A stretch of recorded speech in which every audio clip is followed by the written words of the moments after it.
नमस्कार दोस्तों, हमारे एस्ट्रोवाणी के यूट्यूब चैनल में आपका स्वागत है। चलिए शुरू करते हैं भगवान का आशीर्वाद लेकर विष्णु पुराण के पहले अंश का 10वां अध्याय, जिसमें बात करेंगे भृगु, अग्नि और पितरों आदि के संतान के वर्णन का। तो चलिए शुरू करें। श्री मैत्रेय जी ने कहा, हे मुनि, मैंने आपसे जो कुछ पूछा था वह सब आपने वर्णन कर दिया है। अब भृगु जी के संतान से लेकर संपूर्ण सृष्टि का आप मुझसे फिर से वर्णन कीजिए। इस पर श्री पराशर जी कहने लगे, भृगु जी के द्वारा ख्याति से विष्णु पत्नी लक्ष्मी जी और धाता विधाता नाम के 2 पुत्र उत्पन्न हुए थे। महात्मा मेरु की आयति और नियति नाम की 2 कन्याएं धाता और विधाता की स्त्रियां थीं। उनसे उनके प्राण और मृकंडू नाम के 2 पुत्र हुए। मृकंडू से मार्कंडेय और उनके वेदशिरा का जन्म हुआ। अब प्राण की संतान का वर्णन सुनो। प्राण का पुत्र द्युतिमान और उसका पुत्र राजवान हुआ। हे महाभाग, उस राजवान से फिर भृगु वंश का बड़ा विस्तार हुआ। मरीचि की पत्नी संभूति ने पौर्णमास को उत्पन्न किया।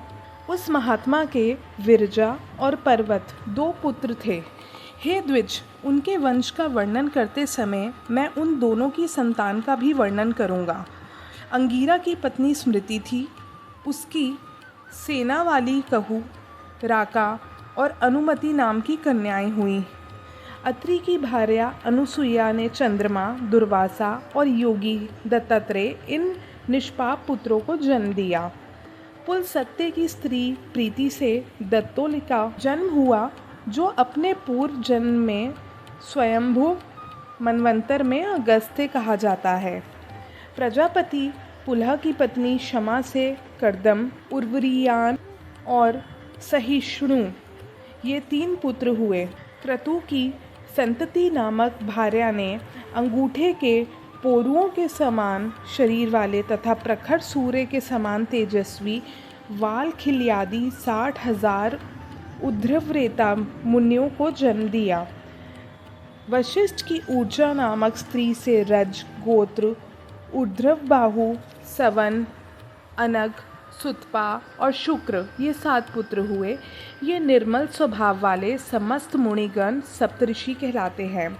हे द्विज, अग्नि का अभिमानी देव, जो ब्रह्मा जी का ज्येष्ठ पुत्र है, उसके द्वारा स्वाहा नामक पत्नी से अति तेजस्वी पावक, पवमान और जल को भक्षण करने वाला शुचि ये 3 पुत्र हुए।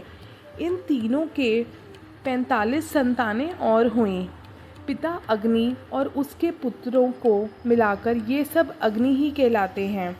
इस प्रकार कुल 49 अग्नि कहे गए हैं। हे द्विज, ब्रह्मा जी द्वारा रचे गए जिन अग्निश्वात्ता और साग्निक, भर्षित आदि पितरों के विषय में तुमसे कहा था, उनके द्वारा स्वधा ने मेना और धारिणी नामक 2 कन्याओं को जन्म दिया।